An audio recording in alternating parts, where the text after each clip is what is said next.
Number 10. Working in general. I know. World War I, 1914 to 1918. If you didn't guess already, this wasn't the age of women, or at least treating them right. Just wasn't. This, however, was the beginning of things changing. The war had a lot to do with that. When men went off to war, women had to fill their shoes in places of work, when in reality, a few years prior to that, a woman working was a ridiculous idea. But what's a gal gonna do when she's got no choice? Knuckle up, buckle down, and do it, do it, do it. It might seem silly today to even mention women going to work, but this is good history. In the beginning of women's suffrage, really the middle of it. Number 9. The Canary Girls. A very similar story to the previous, but perhaps one you may be unfamiliar with. The Canary Girls sing a familiar tune to that of the Radium Girls, except it wasn't radioactive, but rather just TNT. How could TNT be harmful besides when it blows up, right? That's what I thought. The only trouble I've seen with TNT is when Wile E. Coyote accidentally blows himself up trying to get the Roadrunner. That's where I get all my scientific knowledge from. I'm a scientist, what can you say? Well, besides cartoon antics, TNT was quite harmful due to the chemicals that made it up. So harmful, it would make the women sick. It would turn their skin orange and hair yellow, like a Big Bird yellow. Yeah, that yellow. It even sadly affected children born whose mothers had been exposed to the chemicals. Canary babies, as they were so called. This is why we have work safety rules. And ladies, next time there's a global conflict, check what's in the factory first before they throw you in there. You don't want to catch any of that, that's bad for you. Number 8, this one's really cool, I like this one, this one's crazy. The Radium Girls. Yes, the Radium Girls. This is just a crazy story. So, this material called radium was discovered and its glowing properties were quickly put to work for military application. You'll find a lot of times that military service often boosts technology development. Just how it goes. So when a factory that was producing glow-in-the-dark watches for the war effort needed workers, they looked to women to stand up to the challenge. Day in, day out, these women painted with radium paint. The women were advised to keep the brushes with a fine tip by placing it between their lips. Kind of just a little lick, a little kiss kind of cute. Some women even used it on their nails, and others painted on each other. The novelty of glow-in-the-dark paint quickly wore off, however, when it proved to be very harmful to one's health, especially since the women had been ingesting the harmful paint. In the end, it was radiation sickness. One woman had it so bad her jaw simply fell off. That's not it. I saw the picture, bro. It's just gone. Number 7. Ambulance driver. Chauffeurs and drivers were a man's job when cars began to take over the roads. You gotta imagine this is a time when cars are still really new. However, why use a man there when we could use him in the trenches? Many women were trained and drove ambulances from the battlefield staging area back to a safer area where doctors and nurses await your arrival. The pay wasn't great, there was lots of screaming, and a slight chance of getting shelled by German artillery. There's a part of me that always gets nervous while watching footage of this time period. Like the cars just look kind of flimsy, right? And they look like they could fall apart at any minute. And driving through the mud and the blood, top speeds only are going to be around 20 to 30 miles per hour tops. Cars get like 40 horsepower at most, which in case you didn't know is very slow. Usain Bolt on his best day runs twice that speed. I don't know, but you ever see that footage and the cars are so like, you know what I mean? Like it looks like they're gonna make it up the hill. It's weird. Number 6, nurse. I know. Yes, lots of ladies were, are, and going to be nurses. That's nothing new. And any nurse out there in the medical profession, thank you for your service. Chetty thanks you. Now, I don't need to tell anyone in the medical profession how busy a hospital floor can be on a bad night. Nurses running around, paging doctors, phones ringing, papers flying, something about a code blue. Hectic, right? Well, imagine that, but less equipment, 100 years less technology, and all else under the suppression and threat of bombardment. Great.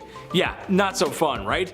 Sure, any nurse has comfy Skechers to take her to the graveyard shift, but no nurse has blast-proof equipment to treat people in a graveyard, as this is a field hospital and this is the best they can do for the time being. Yeah, see, that's not fun. It's kind of that's unusual. Yeah, it is. Number 5, ladies of the trench. This makes sense. A lot of sense, really. And as weird and crazy as it might sound, it might have made the men feel a little bit better. Trench life was awful. Refer to my World War I videos here. They're pretty good, I promise. Mud, blood, rats, disease, sickness, machine guns, barbed wire, no man's land, chemical warfare, and sadly, when all that was done and gone, brutal, borderline, medieval hand-to-hand combat. That just must be terrible. I played Battlefield 1, that's fun, but in real life, that's just not fun. So when soldiers were taken out of rotation for a little R&R, they might be pleased to see a brothel on wheels. brothels, that's right. Or when visiting certain northern towns in France, a very legal brothel houses, if you will. When Americans joined the fight, of 1,000 men being treated in hospital, 190 were being treated for a brothel-related sickness. Go get them, boys. Some men would even ask for ladies who were known to possess such qualities, because they knew if they caught it, it meant 30 days in a bed and not in a trench. That's honestly such a big brain play, I can't even. Number 4, widow. Might not be an official occupation, but it is an official title, and officially, it sucks. Imagine a world where it's difficult to get by, a world where a woman is a second-class citizen. So when her husband, her brother, her father, and maybe even her son get drafted to fight Germany and don't make it back, well, it's not fun. Some struggled to find work, others remarried, and some had no choice but to practice the time-old tradition of the world's oldest profession, if you know what I mean. Tough times, man. Especially for the ladies. Not cool. Number 3, farmers. Gotta tend to those fields, partner. This is also a time where there is farm equipment, yes, but not as common as today. It would have been expensive and nowhere near the state-of-the-art farm equipment that we have today. Milking machines, combines, tractors, you name it. In 1914, it's offspring. That's your farm equipment. That's how it works. Ever notice how farmhouses got lots of bedrooms? Well, if you can't afford to hire farmhands, then you make some. Except, however, the key issue with the last point as well as here is the men in your family getting sent to war. Not coming back for 4 years is a problem. Or in a worst case scenario, not coming back at all. I mean, I'm sure some came back, they just came back in boxes. Which means wives, women, sisters, and daughters had to roll up their sleeves and get to work. And I don't have to tell any farmer watching this how important their job is, or how difficult it can be. You gotta feed the folks after all. Gotta do what's right by me, Dutch. I don't know how farming's Western, but alright. Number 2, dancer. Little bit of a stretch here, but hear me out. World War I ended in 1918. By 1920, the Allies' economies had picked up, but especially in America. This was a time of great success, as a wise man once said. The Roaring 20s, while the war was over, many folks were still feeling the effects, especially in Europe. Germany wasn't doing too hot. And they're gonna come back for a sequel. It's not gonna be good. As the sale of alcohol was banned, underground clubs began to open. Speakeasies, you may have heard them from my 20s videos. Men, soldiers returning home, women, and minorities of all backgrounds were hanging out in these places, which was very progressive and cool for the time. The ladies were becoming flappers, which were dancers, out of the factories and enjoying the luxuries of a healthy economy. And I'm sure some of it had to start in 1918 at least, because they knew the end was coming. It had to. It just had to. Trust me, it makes sense. Number 1, politicians. For the first time in a long time, women were becoming politicians. Not presidents or governors, but their voices were being heard in the political space regardless, which is huge. A one Miss Rankin was voted into the US House of Representatives in 1916. A woman's right advocate, all brought to you by women's suffrage. I don't have to tell you how unusual that really is for the time. Especially for the time. Unfortunately for these ladies, while there would be some great step forwards like earning the right to vote and social progress in the 1920s, things would go back a few steps during the 40s and the 50s, and wouldn't see massive resurgence until the late 60s and 70s. You gotta remember the good stuff though, even if it's baby steps. And at number 10, it's house vendors. Recognized as an ancient heritage profession and was at its most popular during time periods of ancient Egypt where women were restricted from going out when married. These vendors would roam neighborhoods with buckets and baskets of product for sale. Clothing, perfume, fabrics, snacks. Now, what was unusual is that the vendor was more often women than men, walking the streets alone, making these sales because many married women weren't allowed to go out walking the streets alone to make sales.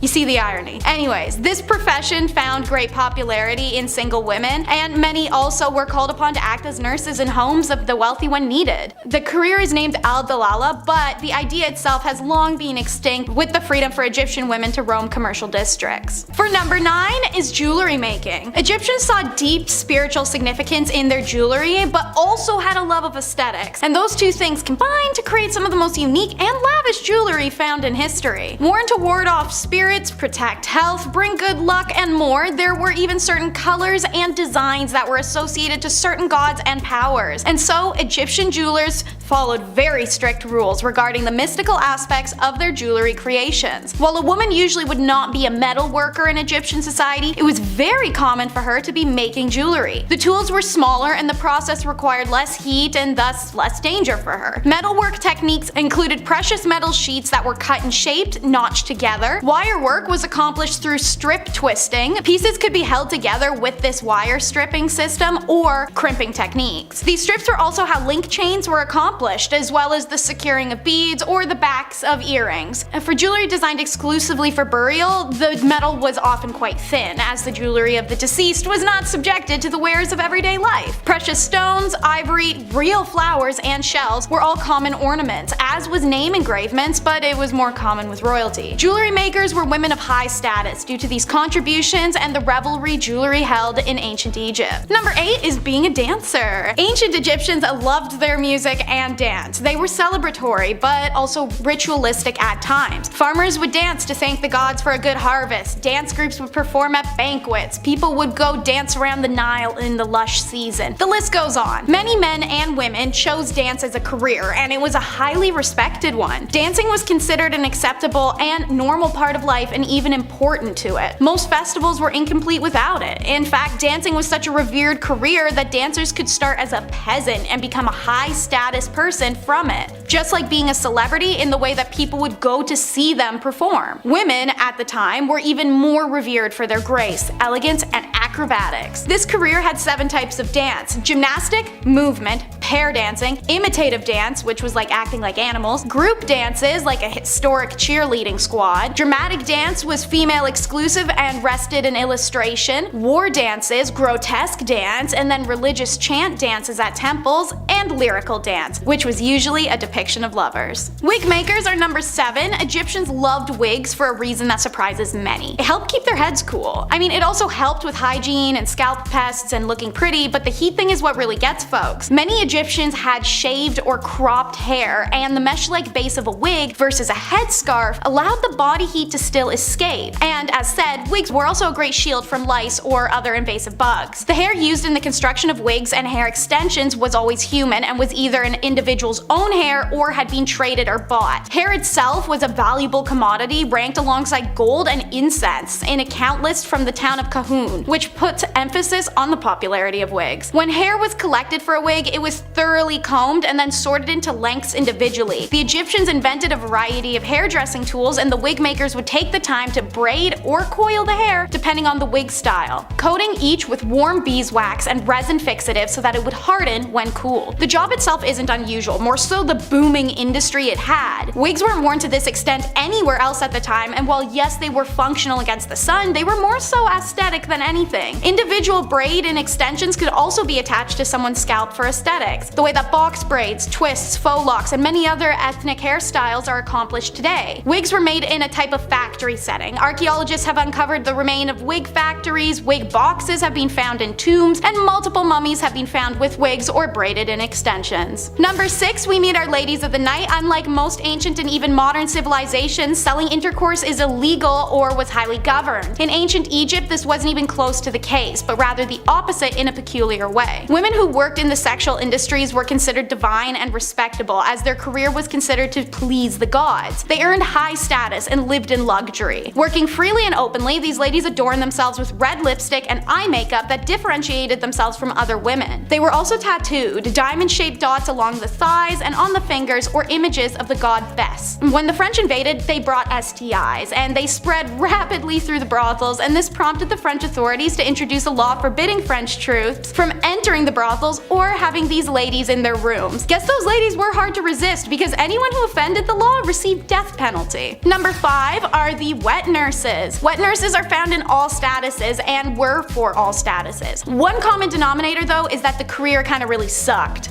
pun intended. So, first, their social status was always determined by the status of who they were breastfeeding. Royal family? Congrats on your special privileges, statues, private quarters, and your own tomb in the family pyramid. Also, her family would receive special perks as an extension of her. Now, royal families only wanted high-status wet nurses, and while it's not clear how they were chosen, evidence suggests some kind of blood tie or faint familiar relation. Most wet nurses were from marginalized families in lower socioeconomic statuses and worked under conditions and pre-definitive wages.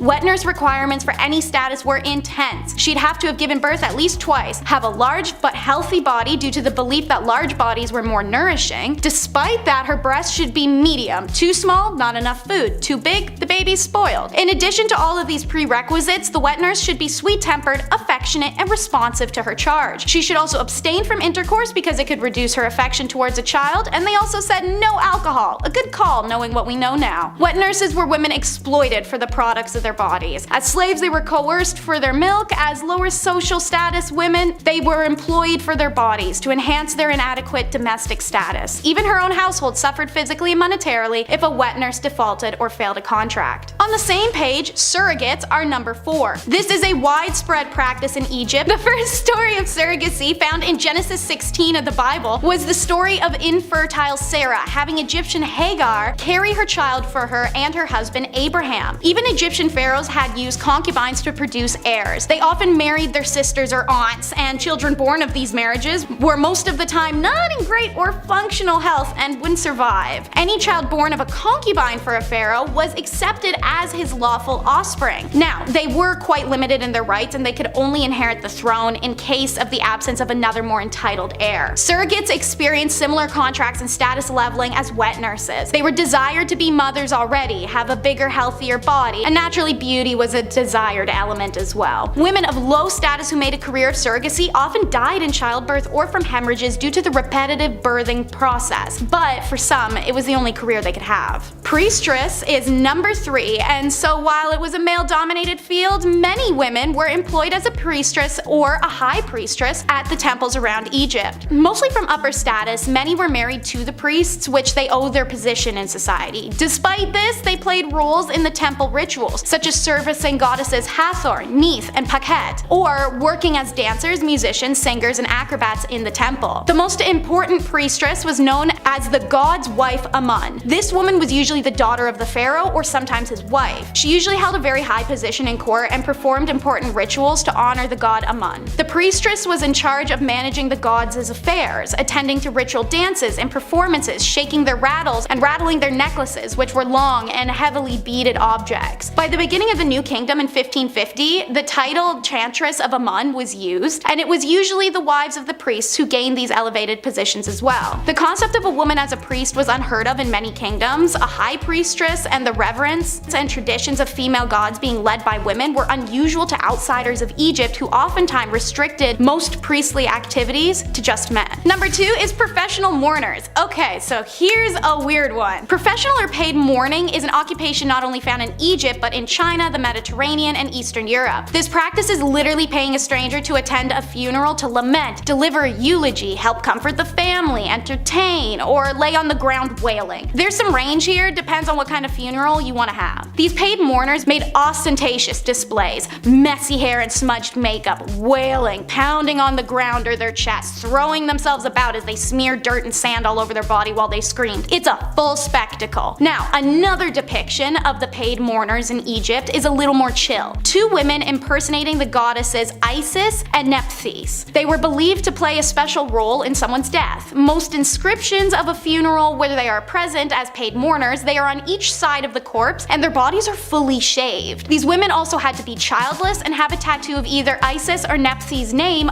on their shoulder. Most evidence of professional mourning is seen in pyramids and tomb inscriptions, such as women holding their bodies dramatically in sorrow, braced over a casket with tears flowing. If you were a theater kid, this was definitely the type of job for you. And number 1, it's the female physician. Egypt is a difficult one with historians. There's been a lot of largely ignored discoveries due to the opinions of those who found them. The evidence of women women in ancient Egyptian medical fields is part of that, because as it turns out, their physicians were actually primarily women. Evidence shows women in the medical profession going back into early dynastic period Egypt, when Merit Ptah was the royal court's chief physician in 2700 BCE. She was the first female doctor known in world history, but there is another unnamed female physician who is listed to be the head of the Temple Neith Medical School in 3000 BCE, so maybe not. But either way, the first female doctor was in ancient Egypt. Women were highly respected throughout Egypt's history, and many of their goddesses represented facets of health. Neith has been associated with the invention of birth, and Hathor represents fertility. 4 deities associated with healing are Heka, Sekhmet, Serket, and Nefertum, which are all female. So, bizarre claims you may have heard that no women are involved in Egyptian medicine don't accord with the values of their civilization, which were incredibly equitable. By this reasoning, there were no women involved in anything of note anywhere in the world until the modern era, because history books make no mention of their contributions. But it's all up to say. Number 10. Bottomless undies.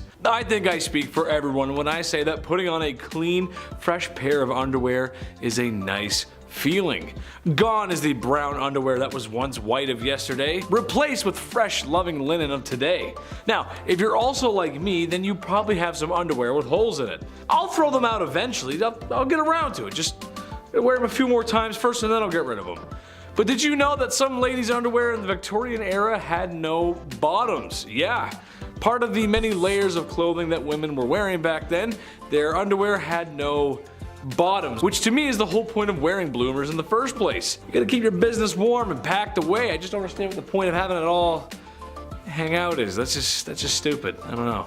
Number 9. The Dirty Tames. When you think of Victorian England and the people, there's only really 2 classes, the wealthy and the ones who are broke and sound like they're from Peaky Blinders, love. Yeah, that's right.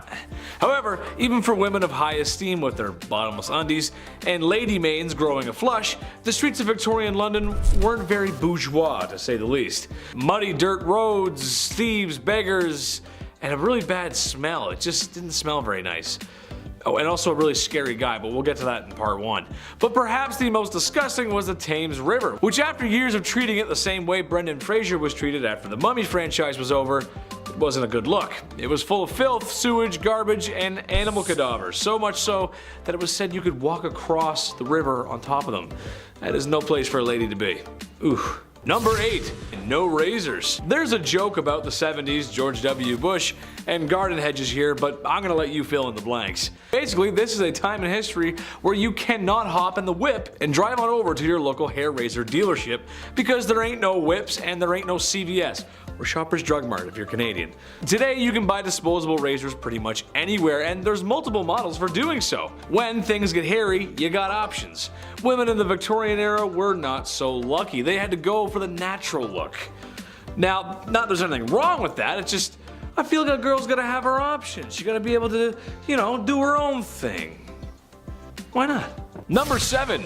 Calf ear appetizers. This one goes out to all the folks who like their steak well done, as this may be too much to stomach. Given the way food was prepped and handled back then, I would agree with most folks that cooking the devil out of your meat was probably just the safer bet.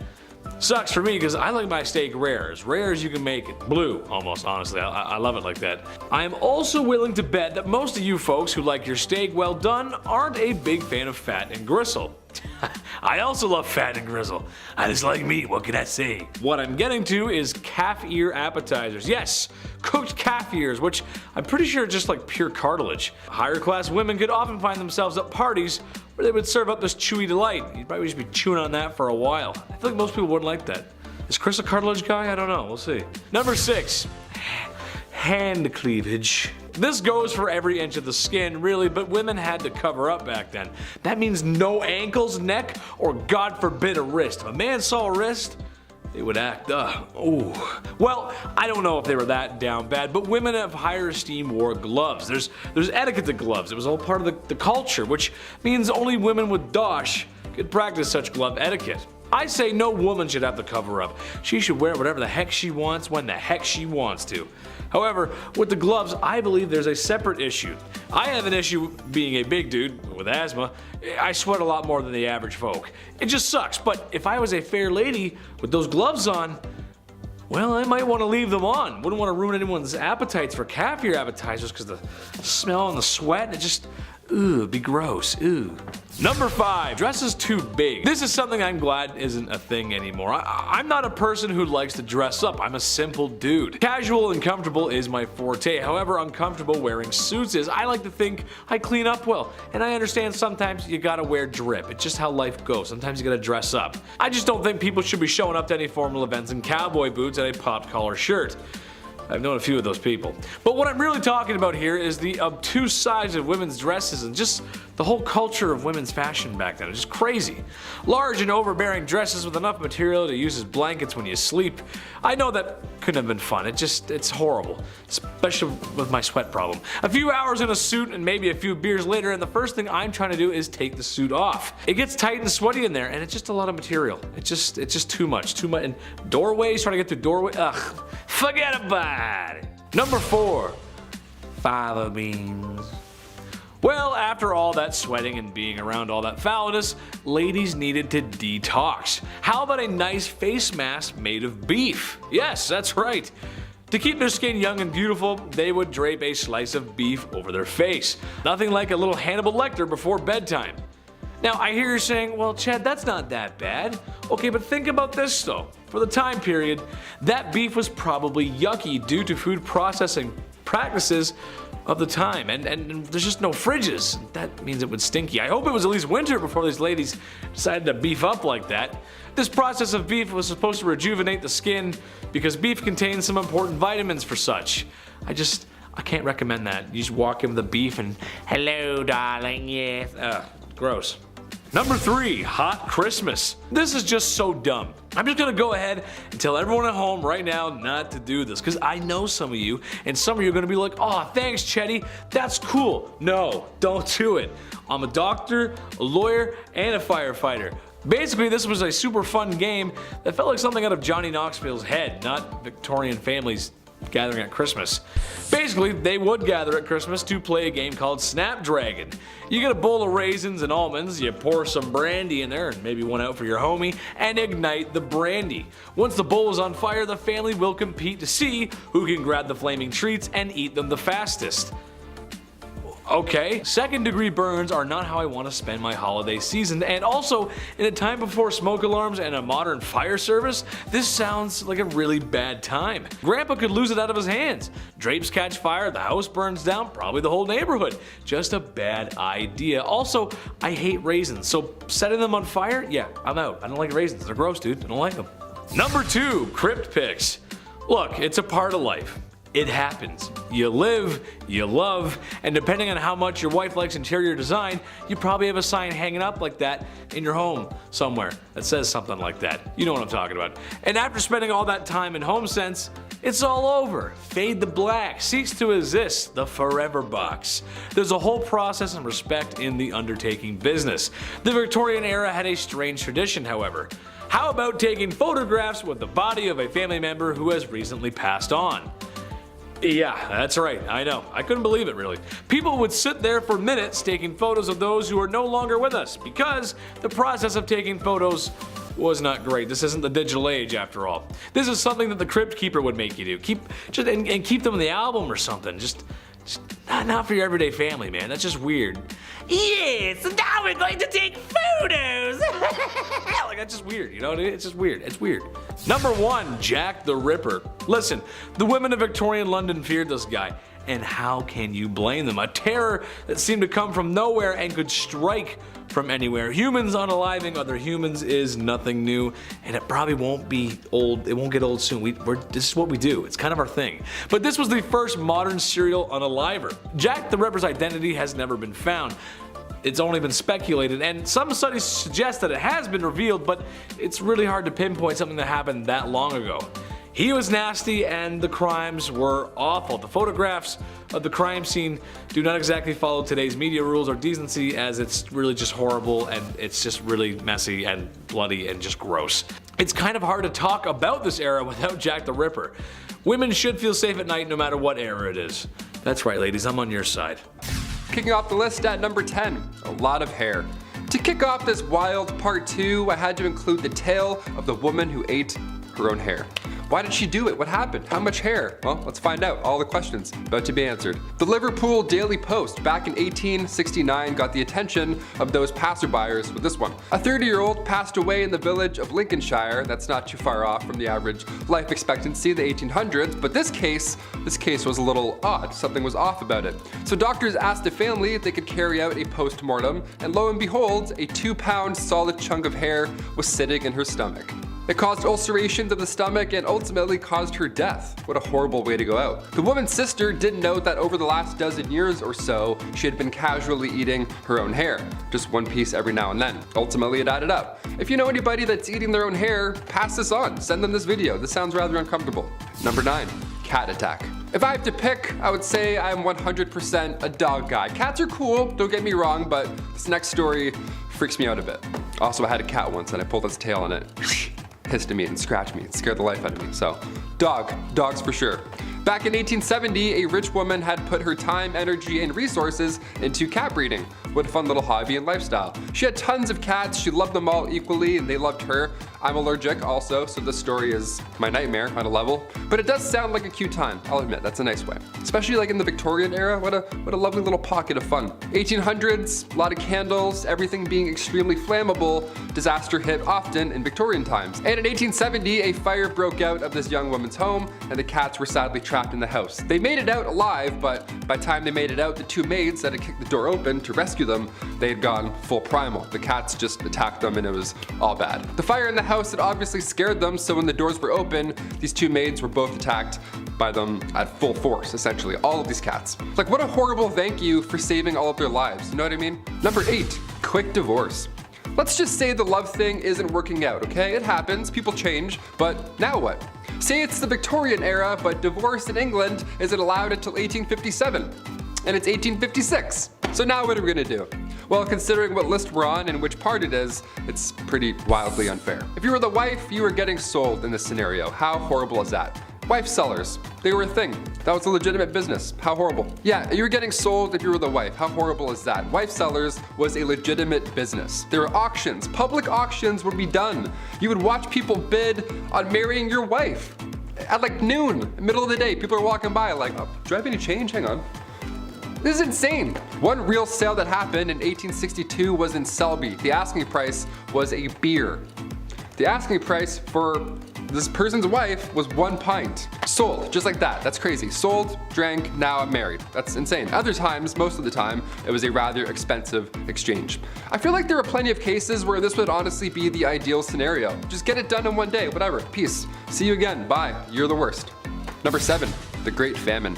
We're gonna lean out of wife selling for a hot minute and include the boys for this one. Yeah, come on back in, you're all guilty. The Great Famine took out everybody, not just Victorian women, of course. Back in 1845, potato crop that a lot of the Irish population was relying on was no longer available all of a sudden. A group of microorganisms just wiped them out, just like that, and in result, around 1 million folks died or had to leave. It was draconian law and British ruling that made the exported food hard to reach people that really needed it. So this famine led to Irish independence and anti-union movements. Little fun bit of history I had to include in this one. Number 6, the Brooklyn Theater Stampede. And we're back to absolute horribleness. Here we go. I love the theater. When the pandemic shut down plays, I actually felt pretty sad. I like sitting in full rooms watching a guy in a fake wig monologue about Mozart. Like, that's my ideal Saturday night. That's the best. I don't want that to not be a thing anymore. I love theater. But today we have an obnoxious amount of distractions that can take you out of the experience. Guy's texting, fighting his ex-girlfriend 2 rows ahead of me. I'm trying to watch Joseph in the amazing Technicolor Dreamcoat. And I'm like, man, it's not the same anymore. Theater's not the same anymore. Turn off your phone. Throw a tomato at him. It can be distracting. Exit signs can also be pretty distracting. But we need them. We definitely need them. Because in 1876, the Brooklyn Theater caught fire after a single lantern fell over on stage during a performance. This was 1876. Everybody was wearing flammable attire. There aren't emergency exits yet. A fire marshal hadn't come in and counted heads at this point, so it was a disaster. 278 people lost their lives. A monument was put up after the incident. It shook the town. It was absolutely horrible. I read about this and I was like, that's Horrible. We got included in. This is a horrible list. Number 5, the hobble skirt. Yeah, so when people can't get out of burning theaters, it's stuff like this to blame. Just from this 1910 headline alone, I'm glad we don't have hobble skirts anymore. The June 12, 1910 headline reads, "The hobble skirt is the latest freak in women's fashions." The latest freak. Skirts that are so tight around the ankle that locomotion is seriously impeded and speed is impossible. Nice. I'll take 2, debit. Doesn't that sound like a bad time? Why would anyone want this? Sounds like you're gonna be late for everything. French designer Paul Poirier made these to free the bust, to free the, have a lot of room in here, whilst shackling the legs. So you in turn you can't move. Just what you need to move around uneven stone roads, I guess. Love the practicality on this one, Paul, thanks. Despite how ridiculous and unsafe the hobble skirt looks and acts, only the wealthy could afford such a thing. Shoot! Oh man, must be nice. I'll just be over here wearing jeans like an idiot. Middle and lower class women wore skirts with slits or buttons so they could, actually walk around. Yeah, what fools. Oh, sorry, you want a button? I don't speak broke, sweetie.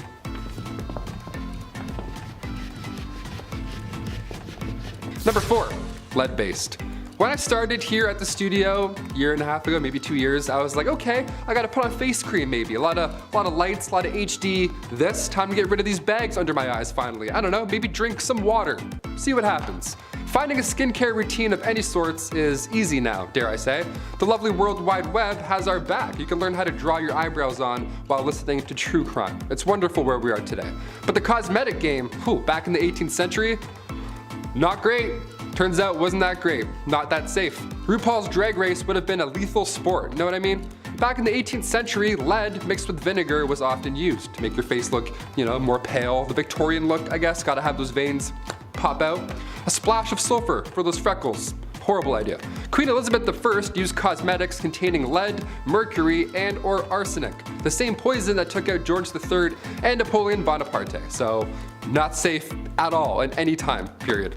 In fact, arsenic was on the priority list of hazardous substances, and toxic metal exposure is still an issue we're facing in this era, let alone Victorian. Number 3, the Kensington system. This was horrible. Queen Victoria was brought up under the Kensington system, which if you haven't heard of before is awful. I was grounded more often than not growing up, I'll admit, I was the youngest of 3, so I tried some shady stuff every now and then, but this is another level. At least I could go to the washroom without supervision, you know what I mean? Yeah, buckle up.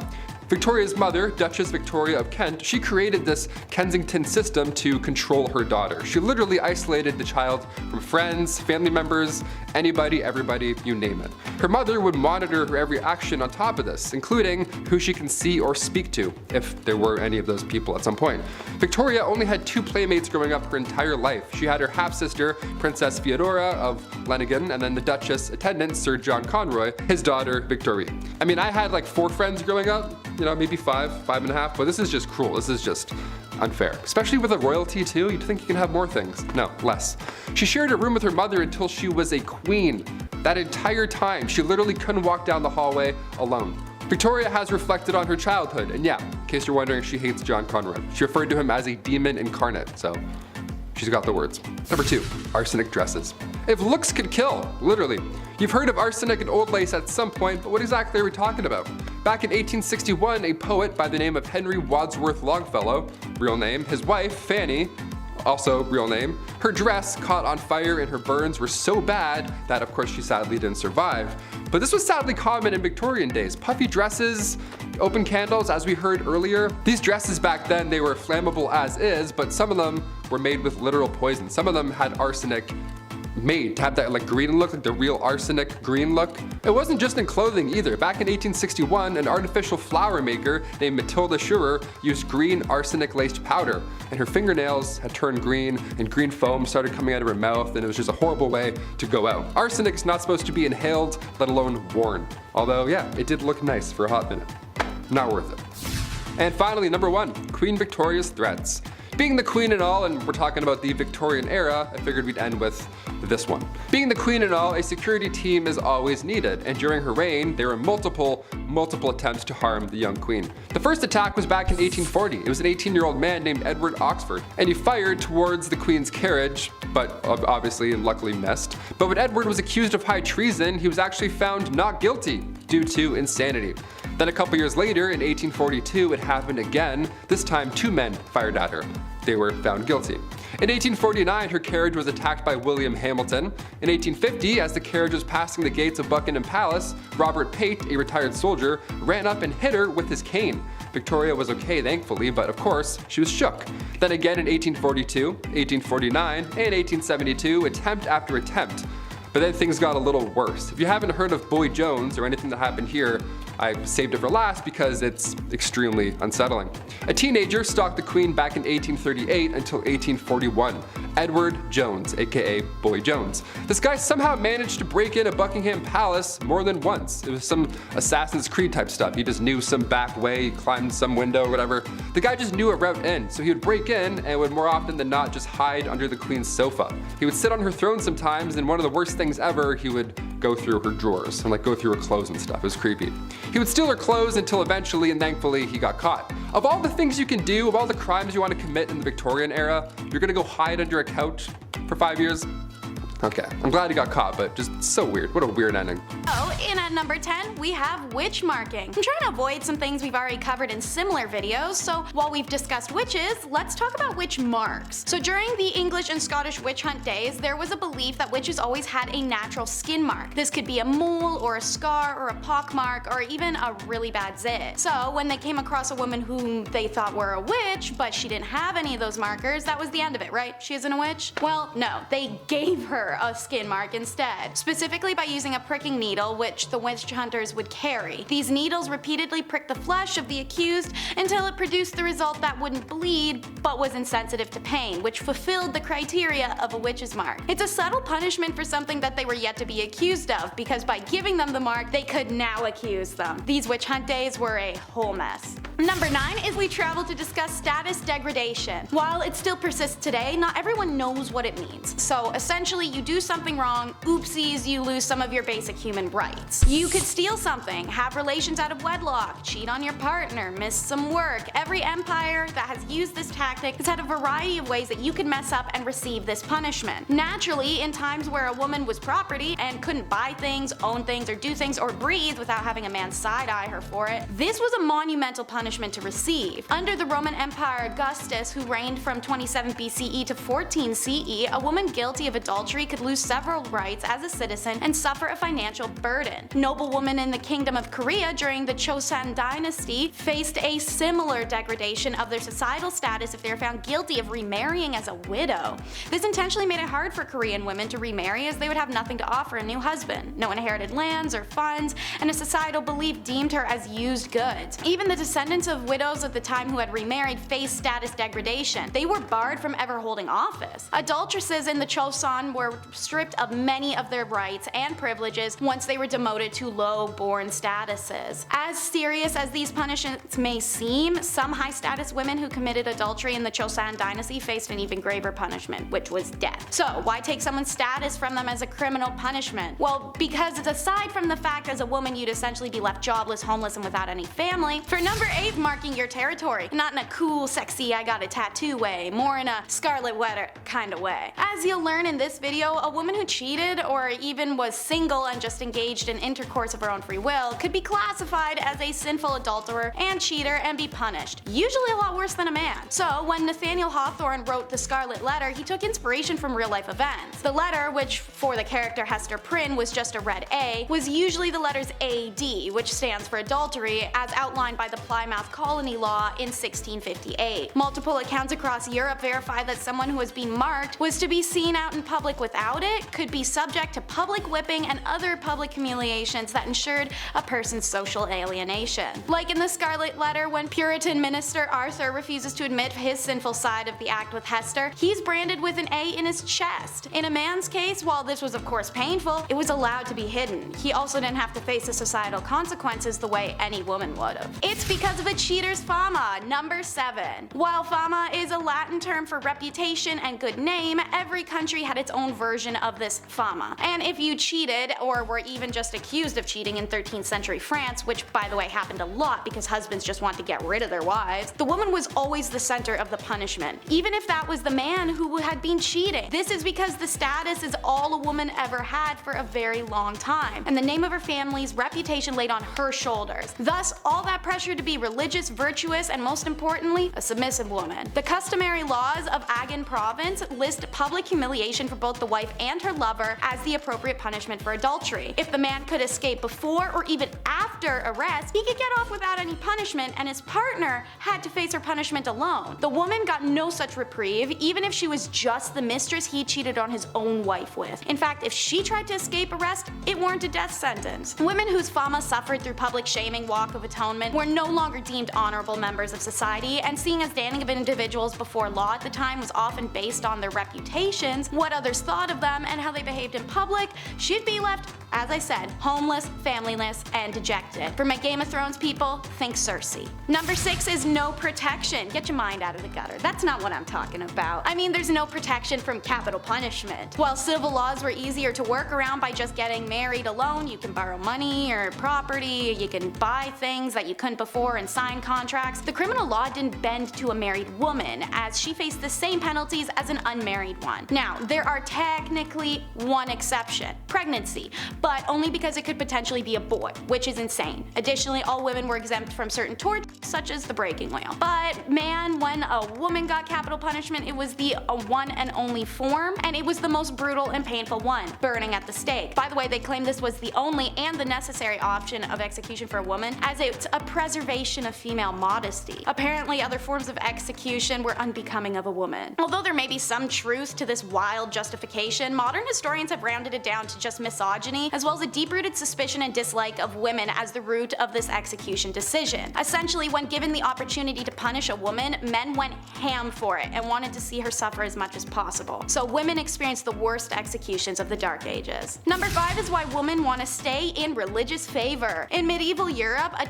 device was literally invented for women who defied their religious beliefs. Pyramid-shaped and made of wood, the woman who dared to defy her god should fear this. See, they would bind the woman's hands and ankles and then sit one of her two openings on the peak of the pyramid. She would then be incapable of shifting her weight anywhere else and was forced to put her weight down on the tip. It would slowly slide upwards and inwards, and the longer she was pressed down on it, the more her body split apart. These women would be left for days on end sometimes on this device. The device's slow, agonizing death can be compared only to the shame it inflicted as well. The woman was stripped nude and forced to suffer this torture in public for all to see. Number 4 is harems. To start, the word harem is derived from the Arabic word harim, and it often means sacred, forbidden, and sometimes sanctuary. This was an accurate name as only women's household members and some related male members were allowed to enter a harem, which was an honored women's space. The harem was the ultimate symbol of a sultan's power. His ownership of women, mostly slaves, was a sign of wealth, power, and sexual prowess. The seclusion from public gaze also inflated this power more so. But a royal harem could be a place of filth and stink where chaos and emotions ran high. This was the price of being property, used by the emperors and his sons. You could either be favored or so hated that one day you vanish and rumors of your exile whirl amongst your peers. These ladies usually did not have the liberty to move out of the harem as they liked, but inside the harem they could move around as they pleased. There was no sisterhood in them either. Socializing amongst themselves was usually not friendly, and jealousies were shown directly. Makes sense, as status and position of authority in the harem were determined by the place that they had in the emperor's favor, and to give the king his first male child was a great competition in this regard, resulted in unpleasantness through the royal harem. Everyone tried their best to please the emperor and turned her bad qualities like jealousy, aggression, or short-tempered attitude onto other women. Seeing as many of these women were stolen from outside the empire, let alone inside, frustration with language barrier and culture clash was also a huge source of contempt. Sometimes the women would lie to the sultan to have others disposed of, or they'd simply gang up on one another. Regardless, harems were places of drama, inequality, and a race to be favored as a ticket out of sexual servitude. Hidden sexuality is number 3. There were plenty of mainstream laws in medieval and Middle Europe against male homosexuality, and while it wasn't considered as serious, lesbianism still posed a threat to the ideals of a male-centric societal order. A law written in 1260 France stated that women caught engaging in homosexuality shall undergo mutilation on her first and second offense, and on her third she must be burned. This is one of the only laws to specify consequences for lesbianism, but the 13th century and Christian perspective of sex radicalized further into modesty. Lesbianism was equated to sodomy at that time point and therefore carried a similar sentence: death. There is sufficient evidence of lesbians in Middle Ages, most of which come from the church. Turns out many nuns were sexually active lesbians, and the church directly acknowledges their presence by having to pass laws establishing penalties for nuns caught having sexual relations with each other. So not only were they having sexual relations with each other, but it was enough that the church had to do something about it. For example, during the 8th century, Pope Gregory III gave penances of 160 days for unnatural female acts. Still, no torture or death though. This is because as long as phallus or other phallus-shaped objects weren't used or involved, the relationship wasn't considered real intercourse. Real intercourse involved procreation after all. So eventually, when Christianity upped the ante, however, any sexual act that caused pleasure, which now included lesbian intercourse or plain old self-stimulation, was now considered sin. So like most women of the Middle Ages, even bisexual and lesbian women had to settle down for a man at that point. Anyone who struggled with sexuality can imagine how dreadful it would be to live that way. Divorce was a nightmare, which is why it's number 2 in our countdown. Laws worldwide were unforgiving of divorces, literally always to the woman. In Chinese laws, a woman could only divorce her husband if he mistreated her family, not even her. He, on the other hand, could divorce her for anything. Some accepted grounds for divorce were failure to bear a son, evidence of being unfaithful, lack piety to the husband's parents, theft, suffering a virulent or infectious disease, jealousy, and talking too much. Pretty superficial list, but in Chinese society, divorce was a serious action with social repercussions for both parties, so consequently divorces were not as common as they may sound. She could not be divorced if she had no family to return to, or if she had gone through the 3-year mourning period for her husband's dead parents. And speaking of family, during the Han Dynasty, unmarried women brought a special tax on their family, and women with babies were given a 3-year exemption from the tax, and their husbands a 1 year. So there was a huge push to get married. Meanwhile, in medieval England, their similarities are stark. They too had a small number of divorces despite an expansive list of reasons to do so, such as there was a discovered blood relation between the individuals, or impotence, or fear used to obtain consent, marriages entered into under false pretenses, things like that. In many of these cases, the lack of sufficient evidence made them difficult to prove and thus deterred people from taking their cases to court. And number 1 is the tradition of foot binding. It existed for around 10 centuries, and there are women alive today who still have feet that are the result of feet binding. Foot binding involves systematically breaking the feet and shaping them inwards. This tradition started in the 5 Dynasties 10 states period of the 10th century, when beloved concubine of the emperor built a gilded lotus flower stage